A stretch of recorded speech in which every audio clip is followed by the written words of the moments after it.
Oi! Olha só quem está de volta com o incrível quadro A Primeira Página.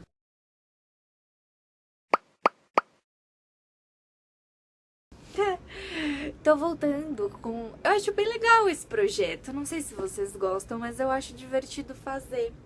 E desde que eu criei esse quadro, sei lá como é que eu chamo, aqui no canal, a primeira página, a ideia é justamente de ler a primeira página de algum romance brasileiro, porque aí, quem sabe, com essa ideia, fazendo isso, a pessoa não seja um a mais pra pessoa ir lá buscar o romance, porque às vezes ela leu, comigo lendo a primeira página, ela fala, ah, parece interessante, deixa eu ir buscar. O romance que eu trouxe hoje é do Rufato, Eles Eram Muitos Cavalos. Eu amo este livro, acho que é querido pra mim, especialmente por eu morar em São Paulo e ser um livro tão importante para a cidade de São Paulo. Porque o Rufato fala de uma maneira tão singular sobre esta nossa cidade tão singular. O Luiz Rufato, ele é mineiro, né? Ele veio para São Paulo, acredito que já adulto. Não sei se ele ainda mora aqui. Acho que não sei. Porque ele sempre tá em Lisboa, então eu não sei se tem alguma coisa a ver.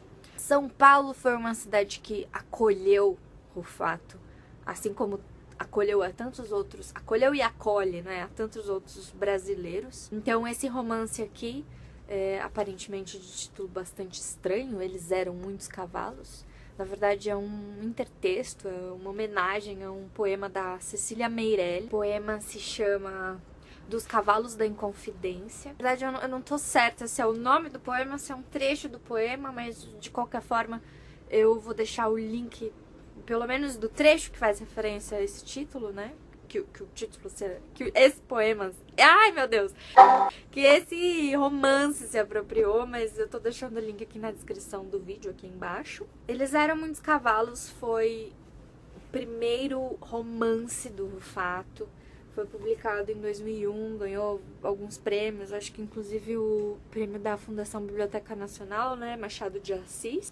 Esse romance nada mais é do que um retrato da cidade de São Paulo. Eu diria que um retrato bastante fiel, porque é doido. Esse romance, ele é estruturado de maneira totalmente fragmentária, então são fragmentos da cidade de São Paulo, uma cidade em ruínas, são fiapos linguísticos aqui. E sempre demarcados assim por títulos. São acho que 70 fragmentos ou 60 e pouquinhos. E tudo aqui se passa no dia 9 de maio de 2000. Lembrando que o romance é de 2001.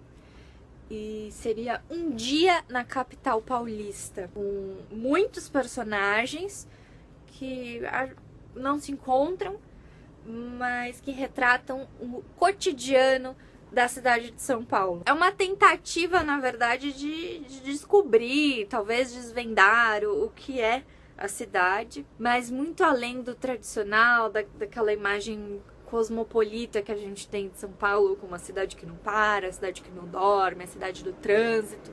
É algo muito mais profundo, em diversas maneiras, com um mergulho psicológico incrível, com fortíssima presença do anonimato. O anonimato é algo completamente marcante aqui. Eu poderia selecionar vários trechos para ler aqui para vocês. É um livro que está bastante grifado, mas como a ideia é ler apenas a primeira página, eu vou obedecer. E junto da minha leitura da primeira página, um apelo incrível para vocês lerem esse livro. Não é um romance grande, se você é aquela pessoa que tem medo de romances grandes. Eu esqueci de falar sobre a edição. Essa edição aqui, ela é de 2010, publicado pela Best Bolso, mas eu sei que existem outras versões de outras editoras. Essa é uma opção. Deve ser mais econômica também, por ser de bolso. A própria linguagem, os fragmentos desse romance são cenas, sketches, como se fossem pequenas fotografias do instante, recortes, tudo isso de um dia na cidade de São Paulo. Por isso, é um livro de uma linguagem que dialoga muito com a fotografia, com o cinema, essa questão de pequenos takes da realidade paulistana. É difícil classificar como um gênero, não sei dizer se são contos, se são retalhos, se são takes.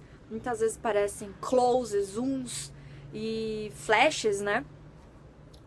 Alguns críticos também classificariam como episódios, mas é uma linguagem que a gente também poderia fazer uma analogia à linguagem telegráfica das Memórias Sentimentais de João Miramar, um clássico do Oswald de Andrade.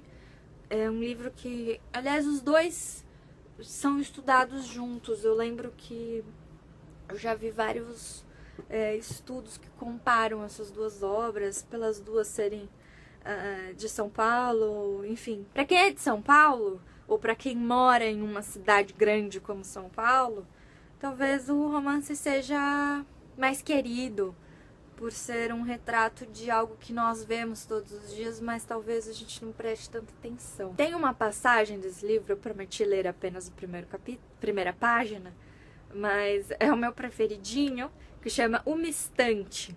Só para vocês sentirem um pouquinho a linguagem. Ele lista vários livros.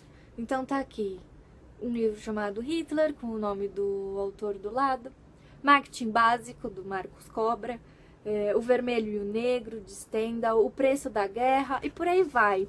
Então é um passeio pela estante da pessoa. E olha o tanto de personagem que a gente tem aqui só nessa pequena sketch. Ele vai passeando pela estante, o nome do fragmento é Uma Estante, até que ele chega no último título aqui, que é Nos Domínios da Mediunidade, Francisco Cândido Xavier, e eu acho tudo isso muito incrível.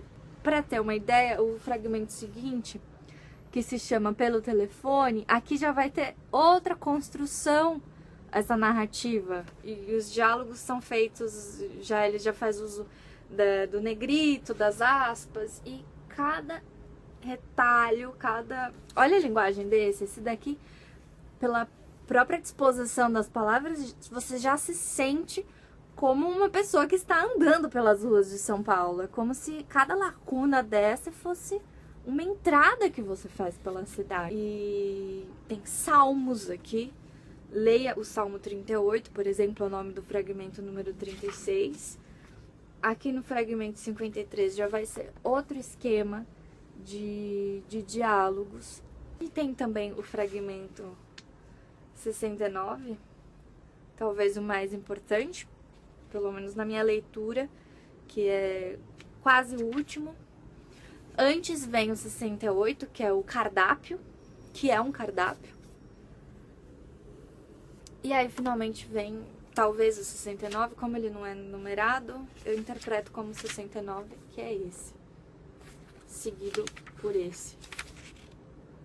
Com certeza é o fragmento mais importante aqui. Mas eu vou ler os primeiros fragmentos na primeira página, que começa assim.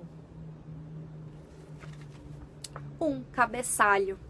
São Paulo, 9 de maio de 2000, terça-feira. 2. O tempo. Hoje, na capital, o céu está variando de nublado a parcialmente nublado. Temperatura mínima, 14 graus. Máxima, 23. Qualidade do ar oscilando de regular a boa.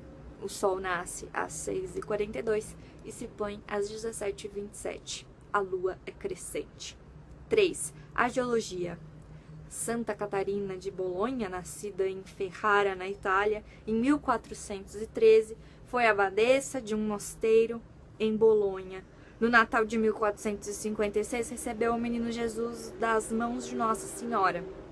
Dedicou sua vida à assistência aos necessitados e tinha como única preocupação cumprir a vontade de Deus. Morreu em 1463. 4. A caminho. O neon vaga veloz por sobre o asfalto irregular, ignorando ressaltos, lombadas, regos, buracos, saliências, costelas, seixos, negranesca na noite negra, aprisionada à música hipnótica, tum, tum, tum, rege o tronco que trança, tum, tum, tum, tum, sensuais as mãos deslizam no couro do volante, tum, tum, tum, tum, o corpo, o carro, avançam, abduzem as luzes que luzem à esquerda, à direita, um anel comprado no Porto Belo Road, satélite no dedo médio direito, tum, tum, tum, tum, o bólido zume na direção do aeroporto de Cumbica. Ao contrário, cruzam faróis de ônibus que convergem de toda parte.